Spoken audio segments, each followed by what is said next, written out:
Hey everybody, another Sharp Tongue podcast in your ear. It's your girl Jessimae. I showered, but I didn't wash my hair. Hey, what do you want from me? I'm trying to keep it collective and keep it cute for you.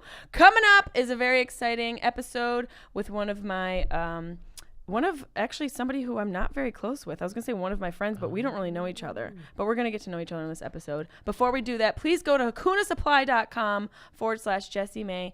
I've got all stash boxes. I've got stash jars. I've got stash.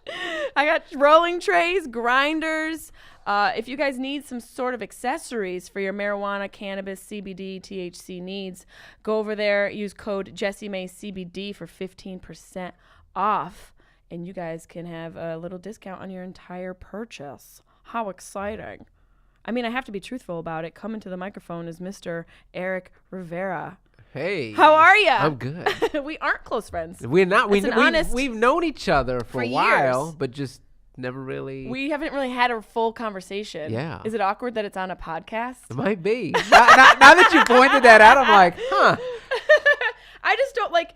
I feel like when I've listened to episodes or somebody else's podcast, they're like, this is my really good friend. Yeah. We go way back. I mean, I'm not going to say it if it's not true. Yeah. I think you're cool and I love your comedy. I've seen you around. I like you. And now that you say it, now it's become like an awkward first date. I know. It's going to be so...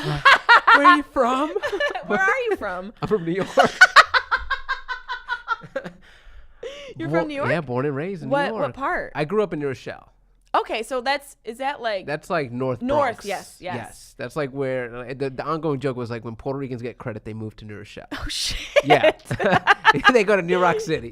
Like that was the whole... Yeah, yes, New Rock City. Yes. I used to do... there was like a weird bar that I would do stand-up in like on Monday or Tuesdays. There was like a weekly show. Well, I know for a while somebody tried to start a comedy club in New Rochelle. I think it might have been take off. that. It was like a DJ. I want to say Goomba Johnny, but that sounds very racist. Goomba Johnny. But I believe that was his DJ name. It was something that was trying to get started and it was in a bar. Does that sound similar? It sounds, yeah. Would you go down into the city a lot? Yeah. So, well, growing up, I didn't. We were very religious. I Catholic? was Pentecostal Christian. Whoa. Yes. That sounds scary. It is. All right. So you know those videos that you watch where like people are like dancing and falling and talking and talking? No. That's Pentecostal Christian. Like with like evangelical? Yes. Oh no. Like whenever I bring up Pentecostal Christian, people are like, what's that? I'm like, think about like extreme game sports. That's like the extreme Christianity. Like Kirk Franklin? Yeah. So growing up, I wasn't allowed to like watch regular TV, listen to regular music, worldly music. Was it all religious based? It was all religious based. So like I would listen to like Christian hip hop. I'm like, oh, this is cool. And then I heard regular hip hop. I was like, oh no, this is not cool. You're like, this is terrible. There's Christian hip hop. Yes, there's Christian hip hop. There's Christian rock. There's Christian whatever you want. And they're hip hopping about Jesus? Yeah. No. Yeah, I swear. I don't know why. Like, I know there's Christian rock. I've heard those radio stations when I've driven, but I never even considered the possibility of Christian hip hop. It's Christian hip hop. Do you know the names of any Christian hip hop? Like, there was this one dude that I was like really big on. His name was Carmen, and he was like he was the guy. Carmen the Apostle? I don't know. How I don't know what his missing street that name opportunity? was. But yeah, so I didn't go into the city a lot because it was the city was evil, like from my family. Like, oh, you don't go to the city. Cities that that's where drugs happen, hookers, people get murdered. So They're right. So I was like, oh, that's also where all the fun is. Yeah. So I was terrified of the city, but then come college time, I was like, oh, I want to go away, like because all my other friends were going away. Right. Like, I'm going to Florida. I was like, oh, I want to go away. My mom was like, you're not going away. Where'd you go to college? I went to Pace University. In the city. Nice. Pace is right tucked in there. Yes. So is it Fort 15th? Is it? No. It's by the Brooklyn Bridge. Oh, yeah. Oh, that's right. It's low. It's lower Manhattan. So for me, I was like, oh, if I'm not going to go away to experience college, then I'm going to go into the city where I'm not allowed. And how did that, were you naive going into the city? I was still a virgin going into college. I thought you said I thought you were like, I'm still a virgin. I was like, what? Oh my, are you? Wow, we got to get you some. Yeah. We got to get you some. No, I got kids. I've been done it. Yeah, I got two kids. I didn't even know you had 2 kids. See, look at this. We're learning about each other. You look so young. Yeah. How old are you? 37. Wow. Yeah. I should probably have a couple kids by now. I'm 36. You want one? I'll give you one. You can no. Maybe I should borrow one. You borrow one I always tell people that are like, oh, I'm thinking about having kids. Like, borrow one just for a couple just days. Test it out. See what it is. The government should have a program for people. Yeah. There's a bunch of kids just sitting in adoption. Yeah, like, seriously. Just borrow kids. Snatch one up. Yeah, right? Foster. There you You go. want a child foster. You want to see what it's going to do and affect your schedule. Yes. Because I got a friend now. He's about to have a kid in May, and he's just like, oh, no. We'll sleep schedule him. He'll be on my schedule. Like, no, they don't. Sleep? Yeah. I read something that said parents lose in the 6 months of, like, having their first child, they just basically lose all the sleep. Yeah. It's like something like there's nothing. 3 years worth of sleep, whatever the number was. It was really offensive. The baby doesn't know your routine. He can't communicate like, oh, this is what we're gonna do, and you can't communicate to him like, this is how it goes here in the house. I sleep till noon. Yeah, he just came out of a wet womb. Yes. So, and he's attached, so he's getting fed constantly. Yes. So now he's up, and he's like, I'm gonna wake up every 2-3 hours when I get hungry. You woke up somebody in the most comfortable scenario and cut off his food supply. Think about how hard it is to get out of bed when you're wrapped up in comforters and it's cold imagine out. someone yanking you out of bed if you had just a tube of grilled cheese. Yeah, just endless grilled mac and cheese, grilled cheese, all the best food in the world. Like, leave me the fuck alone. Yeah. I'm exhausted. I'm cranky. What is this place? Yeah. Where's my mom? Exactly. Kids are just like, they just need stuff. So those first couple months, you don't sleep. It's a blur. Don't. It's a blur. Yeah. It's awful. But who's gonna take care of me when I'm older? Exactly. Is that like selfish? you need somebody that cares and is gonna make sure you're okay. So all right, so we sidetracked, but yeah, I go into the city because I was very like, I don't know anything, and this is where they tell me not to go. And, like, that just opened up my eyes to everything. I was like, oh, my God, this is amazing. The city's great. City's the best. What did you study at Pace? Communications. What does that even mean? Is that like nothing. A news anchor career? It means nothing. Like broadcast communication? I guess. There was a little Asian kid with a camera and there was a guy with a microphone. I was like, I want to do that. That's it. That's all I saw. And did you, like, make videos? No, I didn't. Well, you got to realize... I'm seeing now because I'm older. Like, they didn't have what they have now. It's oh God, we're old. Yes, you said that, and I was like, don't say that, but you're right. Like, when I was in high school, I did an internship at a radio station, and when I tell this story, people are like, "What?" I was like, I was legit cleaning like 8-tracks. I was doing the same thing. I did an internship, and I had to record commercials, and it was on like the 8-track tapes. Yes, on 8-track tapes. Yes. If you tell that to a kid now, they'd be like, "What the hell is that?" Tape? Yeah. What? CDs? Yeah. You're like, yeah, CDs. Yeah. Bye. I remember being with the DJ and he'd be like, all right, hand me that CD because I gotta set that one up next. Now everything's computerized. Like, I know. No one mans anything. No more DVDs. No more. Like, even just talking to your comedy friends, like, when's you should get your DVD going. Yeah. It's like, no. Oh, yeah. No one's doing a DVD. But sadly, people in the Midwest still buy them because I've do. seen people selling them, and I'm man. like, oh. That's one of my favorite things. Like, when you're on the road and you stop in like some rest stop or some local store, and they have like the basket of DVDs on sales, and it's always like Sweet Home Alabama, right? And like 17 Jean-Claude Van Damme movies, right? That you've never heard of. Yeah. So how did you, like, as a kid, being so sheltered, were you exposed to like American culture, pop culture, like? Were you able to listen to, even though he's a kid toucher and he's dead, but we have to mute him, like Michael Jackson or like any of that? I did when I was with my cousins and stuff, like my old man, like whenever my mom wasn't around, he'd like put the radio on and stuff. What? Yeah. He would sneak? He would cheat? Well, he was the one that showed me like comedy. Like what? What do you remember? What was your first memory of it? So like I remember Eddie Murphy, like raw, delirious. Like when my mom would go to work at night, he'd be like, hey. He'd crack open a beer because he wasn't as religious as she was.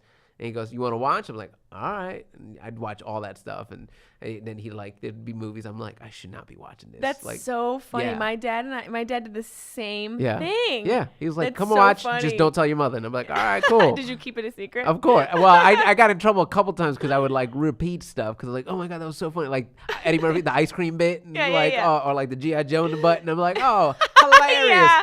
And then I'd get in trouble. Like, where'd you learn that? I'm like, I don't know. And then what happened? I mean, obviously you went to college and then you got exposed to the real world. Yeah. Not that your mother's, what she was providing for you didn't, I'm sure, have some sort of benefit, but that's also very sheltering. Oh, yeah.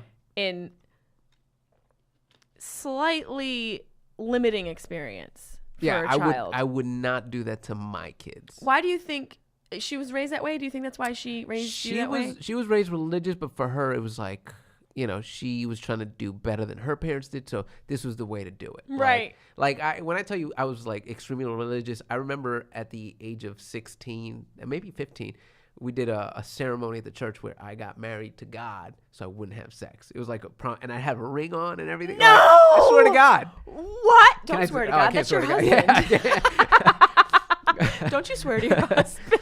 But it was an What? extreme level of shelterness because she was trying to protect me.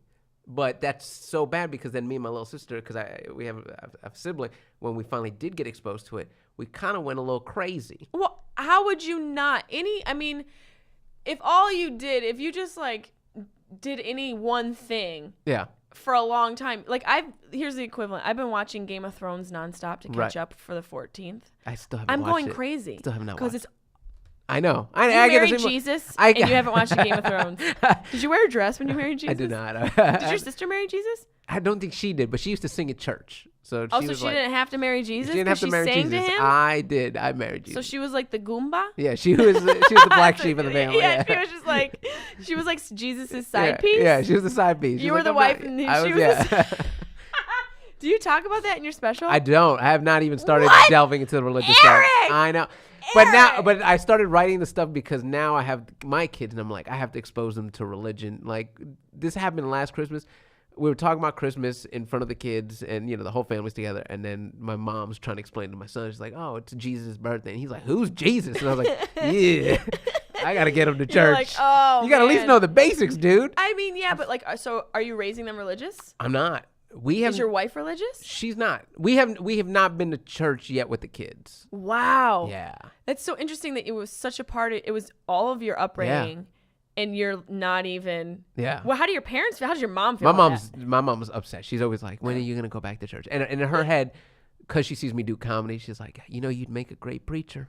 Like she's still holding on to hope that somehow I will turn it around. Yeah. And be like, you know what? Can you imagine you do a special and it's just like preaching comedy? That would be so funny. I think you should start it on Sundays. I think you should do like how Kanye has his Sunday church. You should do your comedy My church. comedy church? Yeah, Yeah. I would go. I don't go to church, but I go to that church. But I'm not clean enough. Fuck it. Like do your own church. I've done shows with people that are like, oh, you got to be clean. And as I'm up there, I'm like, I'm a little dirty. Like I'm not dirty, Yeah, but like you're not as Seinfeld. I'm doing bits, I'm like, oh, this is.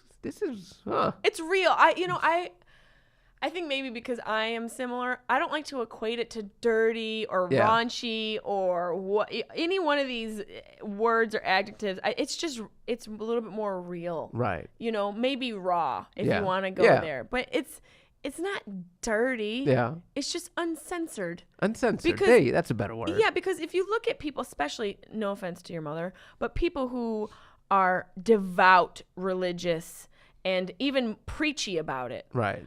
there tends to sometimes be a little bit of dirt underneath all that polish. Right. Fuck, look at the Catholic Church. Right.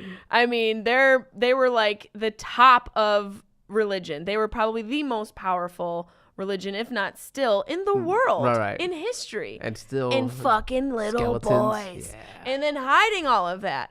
But preaching the pure word. Right. It's very inconsistent. Yeah. And it's still happening today, It's to still this day.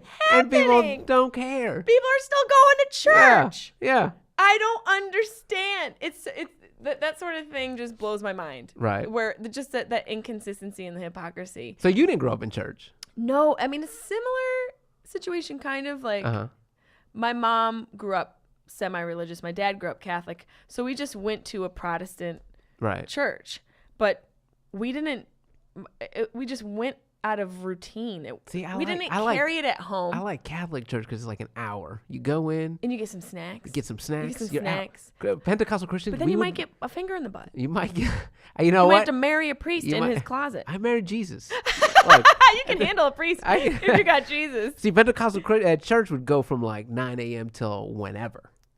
Yeah. That is just hijacking. That's offensive. That's why now it's like, do you want to go to church? Like, no. I'm like PTSD. You're I'm like, how no. long Yeah. is it? So when people are like, oh, it's That's an too hour, I'm long. like, that's perfect. What did you do your week that you have to repent that much? Like, what's going on in your life that you need 6 hours of salvation? They would. I'm telling you, it was a marathon. Yeah, we stopped when I was like 8 years old. When my parents split up, Like my dad left and then Jesus left. Uh-huh. So we're like, all right, bye. But he stuck around. He just Right, moved 2 houses down. Your dad? he bought a house that was like a block away. Wow. Yeah, it was kind of awesome. Okay. Yeah. So and we didn't have any issue. There weren't any like, custody battles. There wasn't like any sort of tension between them. They kept it real cool. It's probably why I'm not a drug addict. Right. I made it to the comedian stage, but I didn't go to like You didn't go the full blown. I'm not full blown. You didn't go full blown I messed still up. had somewhat Right. of a dysfunctional family, but Right, with right. love.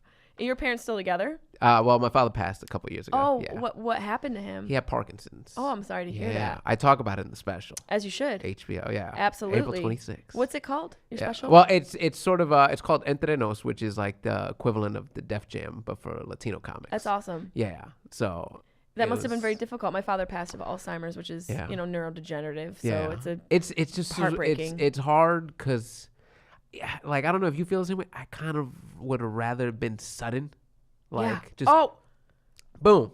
Yeah. Dad passed. Like, How long cool. was he sick with He was sick for like Parkinson's? 15 years. Oh. So we had to watch this deterioration for every year. Like, a little bit more of him got taken away. He's losing a little, motion there. He's losing hand-eye coordination there. So it took a toll on all of us, especially my mother. It's the most brutal, like Parkinson's, Lou Gehrig's disease, any sort of disease where there's that gradual, like, decline is so heartbreaking. I was fortunate because Alzheimer's is similar. Right. I mean, on an average time frame, it can be anywhere between like 6 to 10, 12 years that somebody is declining. My father, from diagnosis to him passing away, was about a year. Oh, wow. So we were very fortunate in that it was a quick year. But I mean, it was a boot camp of going. The stages still happened. It just happened so fast. Once we kind of understood what was going on in one stage, the second stage was there. So, but I were you doing what time, what part of this process of your father being sick did stand up? I was doing stand-up the whole time before he got diagnosed. So I started stand-up in college. Wow. Yeah, and sort of dropped out. I was like, I'm done with this. I was like, I figured out what I want to do. Right. Mom was not happy. Same. She did not talk to me for a whole year. Yeah, but now you're doing fine. Now you're on HBO. Yeah. Now she's like, I love it. I always knew. I always knew. I'm like, no, you You're didn't. like, but you made me marry Jesus. you You didn't always know. You gave me the cold shoulder for a year. So I was already doing stand-up, and then he got diagnosed, and then it was just, What was it? Do you remember that day or moment? I do. So he was, so we lived across the street from like a CVS, which I worked at. I was like a pharmacy tech. I fucking love CVS. I love CVS. Oh my God, the coupons are like, yeah. It's a scroll. It's like the Bible scroll. Now you just do it on the app. You just download, and then they punch it in, and you got coupons and everything on your app. I didn't even think about the app. Yes, get the app. That way you don't get that long-ass receipt at the end. It feels so good, though, getting that receipt. I'm like, oh my God, I won. I love CVS. It's like a game show every time. Yeah, sponsor me. Send me some more coupons. So I remember the day because he was walking to CVS and he fell. Right. And I was like, what happened? And he had, it was like, those things they tie the newspapers with. Like, I don't even know if your listeners even know what newspapers are anymore. So he was like, I was trying to jump over it. He goes, I saw it, but my body didn't react the way. It was like, he was like, it's weird. He was like, I think I should go to the doctor because it was the first time I couldn't. And I was like, oh, okay. So we went to the doctor, and then sure enough, the doctor comes out and he's like, yeah, you have Parkinson's. They knew that fast. Yeah, they did. So they ran some tests, and they were like, yeah. He was like, yeah. He was like, your hand-eye coordination is going to start being affected, and and it was sad because at that time he was still working, and then he tried to work as long as he could, and he'd he loved comedy, so he'd come out to comedy shows, but you could see it. And like after a while, as he started getting sicker, he didn't want to come out anymore from the house, which was just sad because then he was just home all the time. How did your relationship to comedy change in that time frame? Well, for me, I was trying hard to like get stuff done. Like I like think everyday stuff. Yeah, like not like those milestones that we set up for each other when we start comedy. It's always like, I want a half-hour special. Like I we're want talking about late night. I want to do that. So for me, it was like I have to speed this up. even though we have no control over it. We Right. think we do. Yeah, right. You think you do. I'm like, I got to put that together this late night. It's going to happen. And Yep. thankfully, I got to do the Tonight Show with Jay Leno. He saw you, your dad. He got to see it. So I was Oh. like, for me, it was like, I got to speed this process up because I don't know how much time I have with him. Yeah. So that he has to see this stuff and hopefully be proud because I was still chasing that approval from my father. You always. Which still never got. I still am. You probably still are. I still am, and he's gone. Oh, yeah, I was still I'm like, what do you think, Dad? yeah, still like, huh? Is that? Yeah? Is that? No? Is that funny? Yeah, no? Okay. I'll keep working at it. Yeah. So comedy, like even now too, is like every time something new, like now I have kids, so it's like I'm trying to. You definitely have to you take a different approach to it. Right. Like, that you go back to New York, you see the dudes you came up with, and you're like, all right, cool, we're all in the business mindset. But then you see like the young kids, like you're like, you have no idea. You have no idea what's oh, ahead oh, of it's you. fun doing spots, but you have no business sense to this. It's not gonna happen. Yeah, you have to. no idea. Yeah. The business, I was talking about this yesterday, like comedians, for the most part, we don't come with the business sense. No. It's something you learn the hard way. Oh yeah. You learn it like after you've made some And very even- shitty and, mistakes. And still, some people don't have it. No. And they have everything else. Yeah. That's a very difficult aspect of this career is that in order to be successful for the longest time, you have to cover all those lanes, being the Right. manager, the promoter, the accountant, Yeah. all these jobs, Right. these hats, and then also be funny. Yeah. And get up every night that you can. Yep. It's a very difficult Yeah. career, but it's the coolest career. It's the coolest, but It there's really is. so many things you have to do. Yeah. And it's so sad when you see guys who are like so talented and they don't do the other stuff. And Well, they're their own worst enemy. Yeah. You're like, if you just did this. yeah, you would be taking I had over. people tell me that, about things that I was doing wrong. Like, luckily, I had people in my life and that were like, you need to not do that and you need to do this. And then Right. when you do it, you're like, oh, Yeah. okay. So I need to wake up early. Cool. I need to be a human in the morning. I gotta be responsible. I gotta guess be noon consistent. isn't all right. Yeah. You probably get up early, though, because you have children. I get up.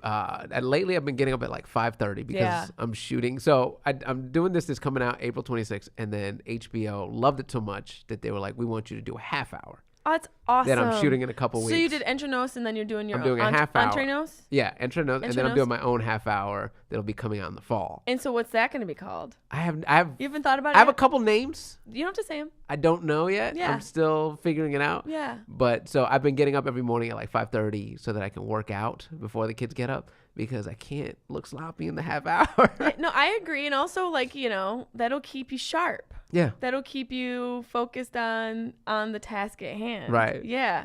And for you, in those, if you don't mind my asking, in the final stages with your father, were you able to say goodbye to him?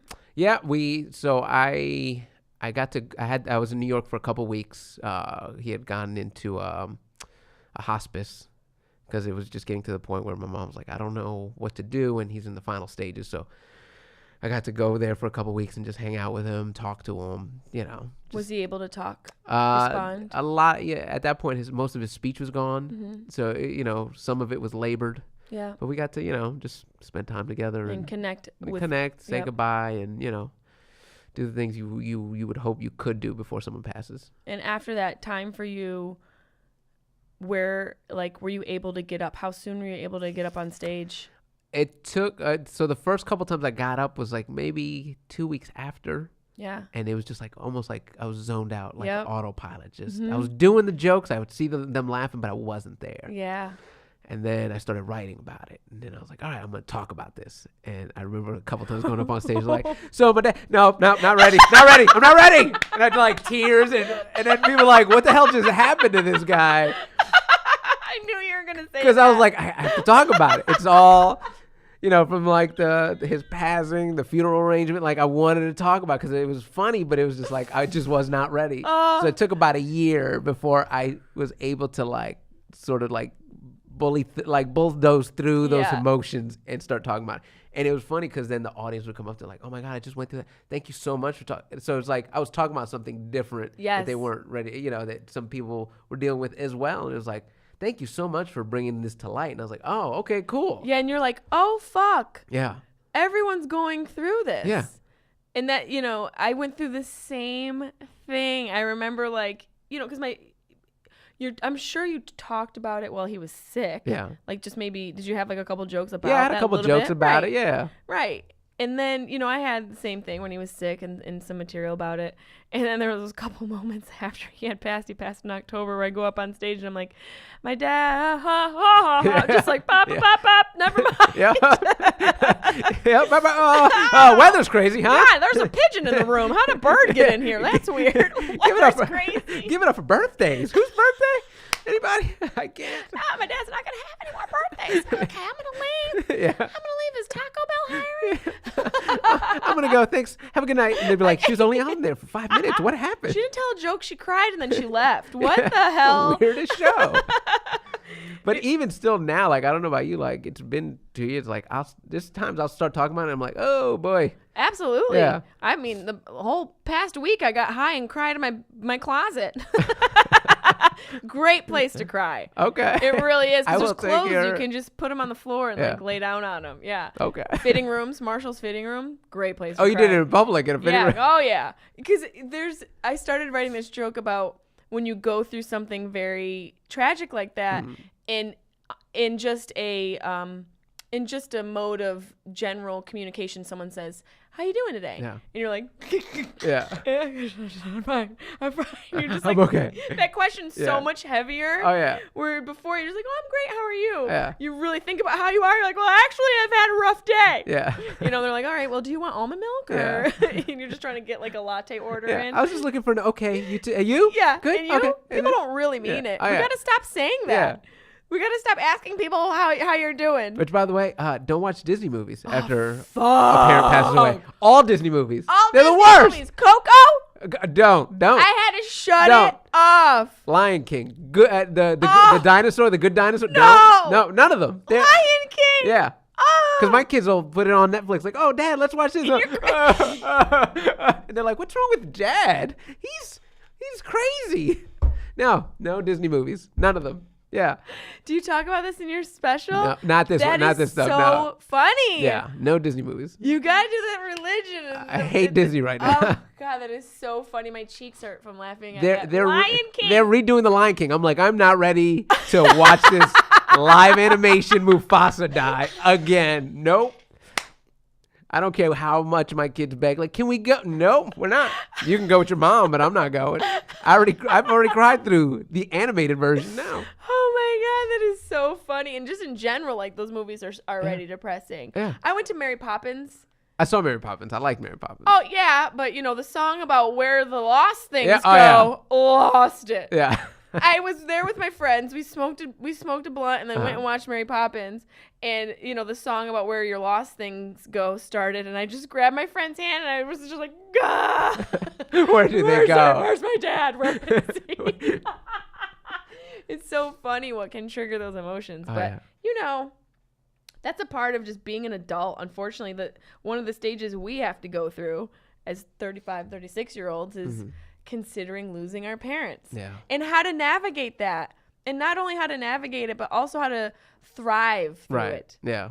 And allow and care for yourself. Like, I don't know about you, but one of the things that friends and family and strangers even said to me who've experienced something similar, Alzheimer's or any sort of neurodegenerative disease, after you lose somebody and going through that, watching your loved one decline, was you have to be kind to yourself. Mm-hmm.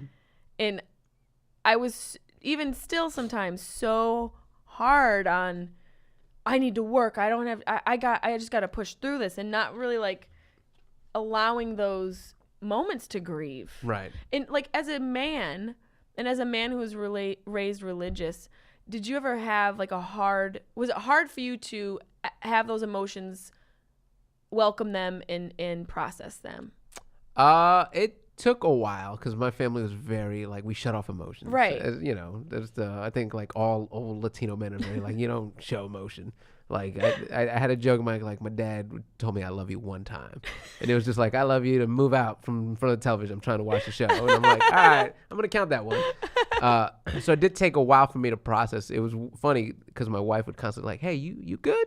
I'm like, yeah, I'm good. She's like, I don't think you're good. It's something when this thing finally breaks, it's gonna be a mess. Yeah. So it was constantly just I was like, yeah, I check in with myself, like, I'm all right. And then I like you said, like, we don't take care of ourselves. So I started like really just, okay, like health wise for me was a big thing. I was like, my father never took care of himself health wise. Right. I got kids now, and it's like my responsibilities to them. So that's when I started, like, working out, eating better. Yep. Just being a little healthier, because I'm like, I want to be here for the long haul. I want to get old, and who knows? Maybe they have kids. Maybe it'll be a pop. I don't know. Yeah, do some comedy preaching at their wedding. And then, Marry them off to Jesus. Marry them off to Jesus. And then also, like, another thing a lot of we don't do is we don't take those opportunities to take a break and just enjoy the break. Yes. So for my father, his biggest dream was to always go to Hawaii. Never went, because once he got sick, he was like, I can't sit on a plane that long. So I got to go to Hawaii. And for me, it was just like, okay. And then you start realizing, like, why don't I take vacations? Why don't I take these breaks just to give myself that recharge? Because we feel like we always have to constantly be working, because I'm almost there. And if I stop working, somebody else is going to take my spot. I need that gig. I don't know when the next one's going to come. I got to get this gig. And it's the worst mindset to have, because there's so many opportunities, especially now with like digital platforms and everything. Like, everyone's path is different. Right. We got to stop worrying about, like, oh, this person's going to take this from me. How'd that person get that? That's theirs. You can create your own opportunities. Yeah, that's theirs. Everyone's going to be fine. Yeah. Everybody's going to be great. Everybody's going to be great. Everyone gets what they, you're going to find your lane and get what you deserve. Like, it's going to be okay. Absolutely. It's going to be okay. Yeah. This is really delightful. I wish we could talk more, but they have to kick us out because somebody else is coming in. Okay. Who's coming in, Aaron? Oh, Punch Drunk. That's fun. By the way, before we go, I want to smoke with you one time. Oh, we've got to smoke. I don't smoke. You don't? No. Oh, I would love to smoke with you. You Have make you ever smoked? You make it look so fun. I watch well, your videos. I'm conservative with I watch it. your videos of you dancing with that unicorn head. Listen, all last week, seriously, you talk about taking time for yourself. I was like, I'm going to hang out with my friends. I'm going to go and do I'm going to go sushi and go to the movies and like go to the beach and just get high and cry. Okay. That's all I wanted to do. I don't want to cry. I just want to I didn't want to, but it was a result of just being present and taking care of myself. Right. I went through like a stage of just feeling some anger and frustration with, just the grieving process. Right. And so I got high almost every single day. And just started, I have those costumes, those masks. Right. I was like, well, let's get in there. It looks fun. It's a lot of fun. I've smoked a handful of times, like back in college. Yeah. And then, because we live in California, and it's like, oh, it's legal, and there's all these dispensaries. My wife was like, oh, let's try it. Right. And I went, and I got overwhelmed because I was like, there's no. Like, when you walk in, there's no, like, starter pack. Like, when you were a little kid and you're like, oh, I want fish. And like, oh, here, this is everything you need. There's box. Here's all the stuff you need to start it. There's the rocks. There's a little pirate ship. Boom, the little plant. Little snorkeler. Yeah, and you're good. There you go. And there's a little fish in there. A little fish food. They don't have that at dispensaries where I'm like, oh, where's the starter pack? So I panicked, and the dude was like, oh, what do you want? What strains? I was like, I was like, do you have edibles? Because I knew no. He gave me lollipops, and I almost died. Yeah, you did 4 times. I almost died. Yeah. Like, everyone almost dies on edibles at some point. And this is my favorite part of it. My wife is savage. I got to see her true colors because I was like legit on the floor thinking I was gonna die, and I was like, you gotta call an ambulance. And she's like, no, we're not. I'm not calling an ambulance. So I passed out on the floor. The next morning I woke up and I was like, you wouldn't call 911 for me? She goes, no, because. And then after she told me, I was like, it makes sense. She goes, if the cops show up and we're both high, you almost dying and I'm paranoid, my fear was that CPS was going to take the kids from us. So I'd rather you just die there. I could explain the death and then I keep the kids. And I was like, that makes Fair sense. point. Yeah. Fair point. You are savage. But yes, you are a planner, woman. Yes. Yeah. That's smart. Yeah. She's like, I can explain the body, but you, us high, I can't explain. Edibles, I've died 1,000 times on edibles. It's brutal. So I need a guru. You would be the guru. I will ease you into it because I don't go crazy with it. I respect and totally am okay with the fact that I'm somewhat of a lightweight. I'm a very sensitive individual. I just want to feel nice, a little giggly. Zoot. That's it. A little zoot. suits. I don't want to be. Here's where marijuana is now when you go into dispensaries. There's 2 levels: coma or Andromeda. That's it. No, I want to You're feel either a dead little or in giggly. outer space. I want to feel a little giggly. I don't want to pontificate. Yeah, I don't want to pontificate. I don't want to start rethinking my marriage with Jesus. I just want a little giggle. I just want to giggle and really love the sunset. Exactly. That's it. That's it. Where can my people find you? Find me Erik Rivera, ERIK Rivera Comedy on Instagram and Facebook. I'll even do something better. If you follow me on social media, I will send you a free copy of my 1-hour special that I shot a couple years back for free. Cool. You get it for free, and then you watch the HBO thing and you get to see the evolution. Yes, and what about your specials coming out? April 26th on all HBO platforms. I know it's Avengers weekend. Everybody's like, I'm going to go see the Avengers movie. You can watch it on demand. You can watch it HBO Go. You can watch HBO Now. There's no excuse. No excuse. No excuse. And then you're going to have another special coming out with HBO coming out in the later fall. in the year. Yeah. That's so amazing. Yeah. I'm very happy for you. And Thank I've you. learned that you and I have a lot in common. We do. We do. Look at, now we know each Now other. Our we first know. conversation. Both our dads are dead. But we're doing fine. Yeah, we're going to smoke. We're going to cry. We're going to smoke. Everything's going to be fine. Erik Rivera, everybody. Thank you so much. Thank you. That was great.